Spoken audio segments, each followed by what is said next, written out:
Vaccination कितना अहम है पोल्ट्री फार्मिंग में?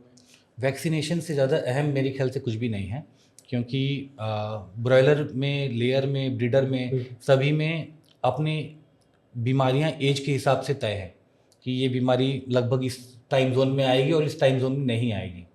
तो क्योंकि ब्रॉयलर की बात करेंगे तो बहुत छोटे स्पैन की बर्ड है, 35, 40, 45 दिन से ज़्यादा की बर्ड नहीं होती है।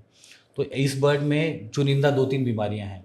अगर आप उनके प्रति वैक्सीनेशन करते हैं और सही तरीके से करते हैं तो आप 99% आप इंश्योर्ड हो सकते हैं कि आपको कोई बड़ा आउटब्रेक नहीं आने वाला है। अगर बाई चांस बीमारी आती भी है तो वो भी बहुत हल्की आती है और 1-2 दिन में बर्ड रिकवरी का ट्रेंड शो करने लग जाती है। लेयर और ब्रीडर के केस में क्योंकि आपने उस बर्ड को बहुत समय तक रखना हुआ है, इस वजह से आप वैक्सीनेशन बहुत ज़रूरी हो जाती है। बहुत सारी वैक्सीनेशंस होती हैं, बट अगेन क्योंकि आप उस बर्ड को साल, 1.5 साल, 2 साल रख रहे हो, वैक्सीनेशन आपका सबसे बड़ा हथियार होता है उस बर्ड को प्रोटेक्ट करने का। क्योंकि सबसे पहला जो प्रोटेक्शन होना चाहिए वो बायोसिक्योरिटी से होना चाहिए, बट प्रैक्टिकली बायोसिक्योरिटी जितनी अच्छी होनी चाहिए उतनी करनी संभव नहीं हो पाती है। बायोसिक्योरिटी का ब्रेक लगते ही जो सेकेंड चीज़ आपको प्रोटेक्ट करने के लिए खड़ी है वो वैक्सीन है। अगर ये प्रोटेक्शन आपके पास है तो आप मेजर लॉसेस मॉर्टलिटी की वजह से या प्रोडक्शन लॉस की वजह से नहीं खाएंगे। तो जैसे बायोसिक्योर की आपने बात की, तो अभी हमने कई सारी उड़ीसा में कई सारे वहाँ के ट्राइबल हैं, उनसे बात भी की थी। वहाँ पे बायोसिक्योर विलेज बनाए गए थे। तो आप दर्शकों को बताएंगे कि बायोसिक्योर कैसे, क्या होता है?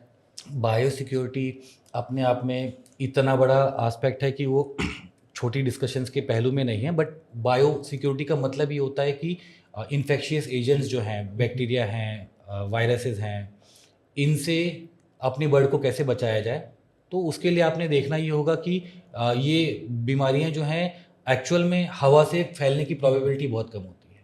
ज़्यादातर ये किसी न किसी साधन, व्यक्ति, सामान, इसी चीज़ से ये बीमारियां आती हैं।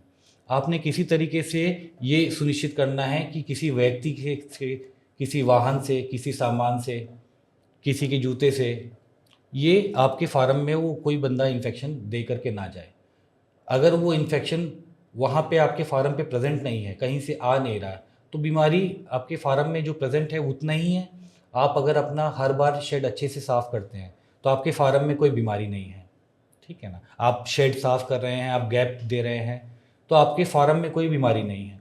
अब ऐसे में अगर आप बाहर से बीमारी आना किसी तरीके से रोक लें तो फिर आप बहुत ज़्यादा सिक्योर्ड हैं। ये आपका प्राइमरी लाइन ऑफ डिफेंस है।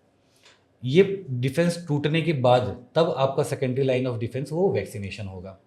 और थर्ड लेवल पे आपका आएगा बर्ड का स्ट्रेस। बर्ड जितना अच्छी न्यूट्रिशन पे होगा, जितना कम क्लाइमेटिक स्ट्रेस उसके ऊपर होगा, उतना उसका इम्यूनिटी स्ट्रांग होगी। That will be your third line of defence. जैसे आपने स्ट्रेस की बात की, तो जैसे ये हमारा जो यूपी, बिहार है, झारखंड है, तो यहाँ पे मौसम का जैसे सर्दी, गर्मी, बरसात, तो पोल्ट्री में इन मौसम का क्या असर होता है? जैसे गर्मी में भी रेट बढ़ जाते हैं, ये सारी चीज़ें। ये क्वेश्चन इंडिया के लिए नहीं, सभी कंट्रीज के लिए वैलिड है। सभी के अपने कुछ ना कुछ क्लाइमेट के वरदान या श्राप हैं। इंडिया का क्लाइमेट जो है अच्छे क्लाइमेट्स में माना जाता है, क्योंकि यहाँ पे 4 सीजन्स या उससे भी ज़्यादा सीजन्स दिखते हैं।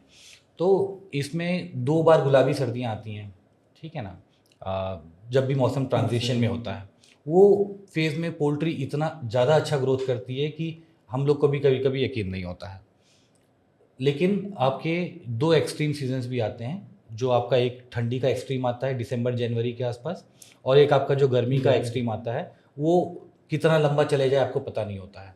तो इसको ध्यान में रखते हुए धीरे धीरे जो पोल्ट्री है वो अपने आप को मॉडिफाई कर रही है, डेवलप कर रही है।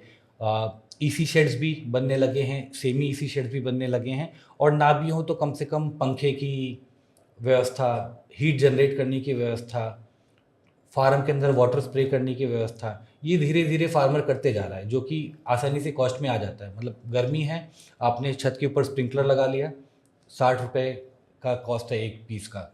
आपने अंदर फॉगर लगा लिया, 60-70 रुपये कॉस्ट है एक पीस का।